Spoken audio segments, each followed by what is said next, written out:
যদিও খাসির মাংস অনেকেই অনেক রকমভাবে বানায়, তবে আমাদের বাড়িতে সেই চিরাচরিত পাতলা ঝোল না হলে একটু কষা করেই সবাই খেতে পছন্দ করে।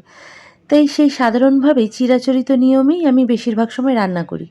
যদিও আমিও সেই সবার দলেই আছি, তবে খাসির মাংসটা খুব সহজেই রোজকার মশলা পেঁয়াজ, আদা, রসুন, কাঁচা লঙ্কা বাটা আর রোজকার সেই গুঁড়ো মশলা দিয়ে ভালো মতন কষিয়ে কুকারে ৩টে সিটি দিয়ে রান্না করে নিয়েছি। তবে আমি যেকোনো মাংসের মধ্যেই গোলমরিচের গুঁড়োটা অবশ্যই দিই। গোলমরিচের ফ্লেভারটা আমার কিন্তু বেশ ভালো লাগে।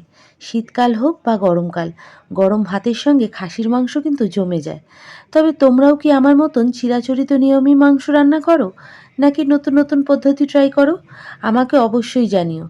তবে এবারের মাংসটা আমি রান্না করিনি, করেছে আমার বর। সে নিজেই রান্না করেছে, ভিডিওও করেছে। আমি সব গুছিয়ে দিয়েছিলাম। তবে একা হাতে ভিডিও কতটা ঠিকঠাক করতে পেরেছে জানি না। তবে মাংসটা কিন্তু বেশ রান্না করেছিল। আর ভিডিওটা কেমন হয়েছে সেটা নয় তোমরা বলো।